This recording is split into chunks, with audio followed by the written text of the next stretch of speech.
YSR Congress party के प्रमुख और आंध्र प्रदेश के मुख्यमंत्री वाईएस जगनमोहन रेड्डी ने मंगलवार को प्रधानमंत्री नरेंद्र मोदी से मुलाकात की और ऐसी खबरें आ रही हैं कि यह बैठक वाईएसआरसीपी के एनडीए से जुड़ने की कवायद है। परंतु एक बात स्पष्ट रहनी चाहिए कि अगर वाईएसआरसीपी एनडीए से जुड़ना चाहती है तो उन्हें आंध्र प्रदेश में हिंदू विरोधी कार्यों को रोकना होगा। हालांकि यह फैसला प्रधानमंत्री नरेंद्र मोदी और भाजपा के शीर्ष पदाधिकारियों का है, परंतु हिंदू वोट बेस को देखते हुए इससे इनकार करना अपने पांव पर ही कुल्हाड़ी मारने जैसा होगा। दरअसल पिछले 2 हफ्तों में आंध्र प्रदेश के मुख्यमंत्री की यह दूसरी दिल्ली यात्रा थी।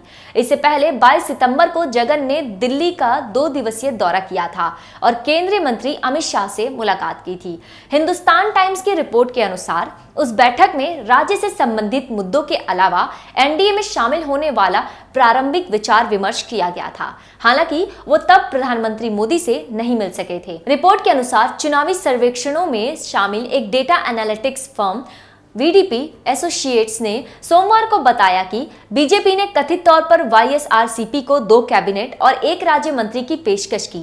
जगन को पीएम मोदी के साथ विशेष वार्ता के लिए दिल्ली पहुंचने के लिए कहा गया था। हालांकि रिपोर्ट के अनुसार वाईएसआरसीपी के नेता ने बताया कि पीएम मोदी सरकार में 1 कैबिनेट और 1 राज्य मंत्री का पद पार्टी को दे सकते हैं। 22 एमपी सीटों के साथ वाईएसआरसीपी चौथी सबसे बड़ी राष्ट्रीय पार्टी है। राज्यसभा में इसके 6 सांसद भी हैं। मई 2019 में आंध्र प्रदेश की सत्ता में आने के बाद से ही जगन एनडीए सरकार के साथ मैत्रीपूर्ण संबंध बनाए हुए हैं। वाईएसआरसीपी लोकसभा और राज्यसभा दोनों में मोदी सरकार के हर फैसले का समर्थन करती रही है। अब ऐसा लगता है कि एनडीए के साथ जुड़ने की कवायद जमीनी स्तर पर शुरू हो चुकी है, परंतु भाजपा नेताओं और प्रधानमंत्री मोदी को वाईएसआरसीपी से गठबंधन करने से पहले यह नहीं भूलना चाहिए कि जगन मोहन के कार्यकाल में हिंदुओं पर अत्याचार बढ़ा है।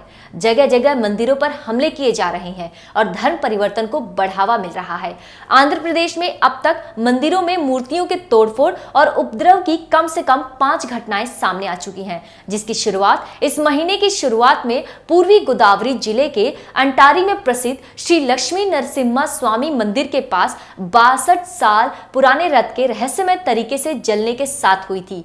इसके बाद कृष्णा जिले के निदामनुरु गांव में साईं बाबा मंदिर में एक मूर्ति को तोड़ दिया गया था। इसके बाद विजयवाड़ा के कनक दुर्गा मंदिर में चोरी हुई थी, जहां राधा के 3 चांदी के शेर रहस्यमय तरीके से लापता हो गए थे। ईसाई धर्म को बढ़ावा देने के लिए जगनमोहन रेड्डी ने कई कदम उठाए हैं और उन्हें संरक्षण दे रहे हैं, पर हिंदू मंदिरों पर हो रहे हमले पर चुप्पी साधे हुए हैं। बता दें कि देश में गैर कानूनी तरीके से धर्मांतरण कराने वाले एक NGO India rural evangelical fellowship के प्रमुख के साथ राज्य की सत्तासीन पार्टी वाईएसआरसीपी के करीबी संबंध है और आईआरईएफ के प्रमुख ने हाल ही के चुनाव में वाईएसआरसीपी के लिए राजनीतिक मुहिम भी चलाई थी। इन सभी मामलों को देखते हुए अगर बीजेपी बिना किसी आश्वासन के वाईएसआर को एनडीए में शामिल कर लेती है तो देश भर के हिंदुओं के लिए एक बड़ा झटका होगा।